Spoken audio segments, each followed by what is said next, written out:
मीरपुर नाम के शहर में तेजस अपनी पत्नी नीरू के साथ रहता था। पति पत्नी दोनों ही नौकरी करते थे।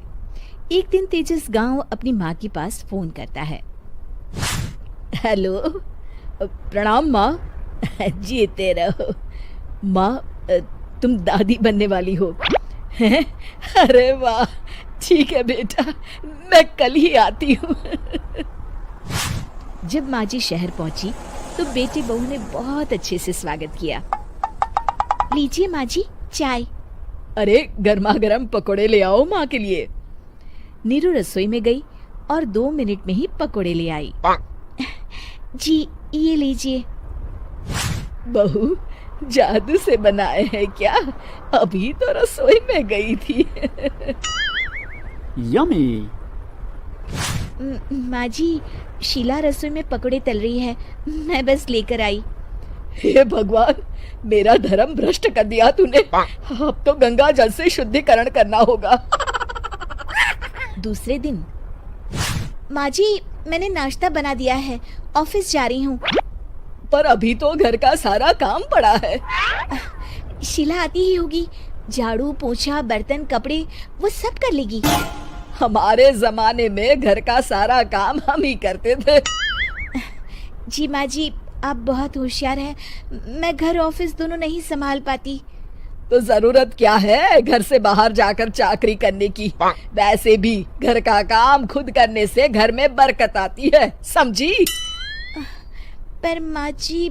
पर वर कुछ नहीं, इस महीने की पगार मिले फिर ऑफिस बंद। हाँ।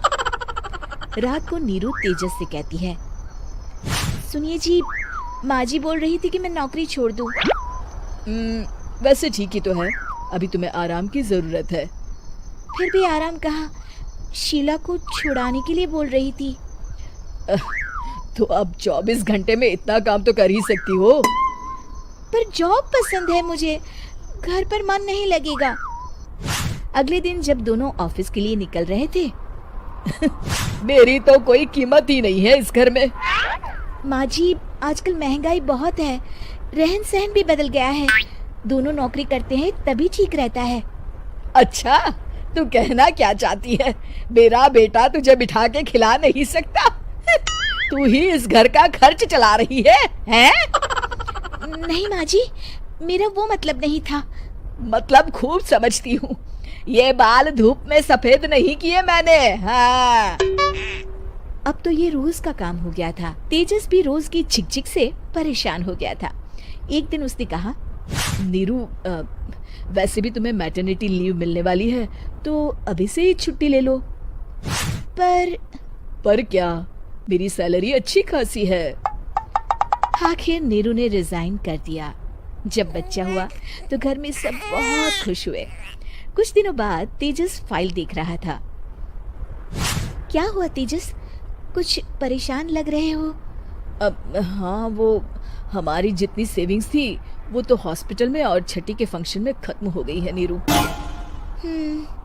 और अभी वैसे मंदी चल रही है तो मैं बोल रही थी कल मुन्ना को हेपेटाइटिस का टीका लगवाना है।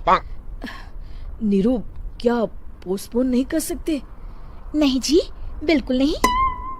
अब तेजस को समझ में आ रहा था कि उससे गलती हुई है। पैसों की कमी का असर घर के माहौल पर भी पड़ रहा था।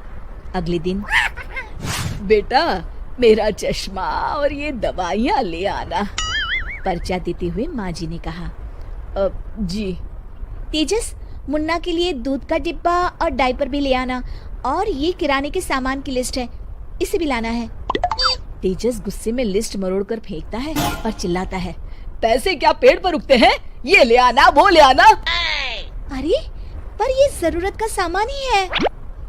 वो गुस्से में बिना कुछ कहे ऑफिस चला गया। अरे अरे लंच तो ले जाइए। नीरू दौड़कर डिब्बा पकड़ाती है। एक दिन खाना खाने के बाद, नीरू, अब तो मुन्ना कुछ बड़ा हो गया, तो अब तुम वापस ज्वाइन कर लो ना जॉब। पर इस रिसेशन में जॉब मिलना बहुत मुश्किल है। ट्राई तो करो। फिर मुन्ना? माँ जी है ना, और एक फुल टाइम मेड भी लगा लेंगे। पर माँ जी, उन्हें तो पसंद नहीं। तभी माँ जी वहाँ आ जाती है और प्यार से नीरू के सर पर हाथ फेरते हुए बोलती है, अब मेरी समझ में आ गया बहू, पहले के और अब के समय में अंतर है। तुम काम शुरू करो, मुन्ना की जिम्मेदारी मेरी। मेरी प्यारी माँ जी। ये कहकर नीरू उनके गले लग गई। शिक्षा, परिवर्तन संसार का नियम है, हमें भी समय के साथ चलना चाहिए। उम्मीद है कि आपको हमारी ये कहानी पसंद आई होगी। कृपया हमारे चैनल को सब्सक्राइब करें और सभी अपडेट्स के लिए बेल आइकन जरूर क्लिक करें। और हाँ, वीडियो लाइक और शेयर करना मत भूलिएगा। Bye bye.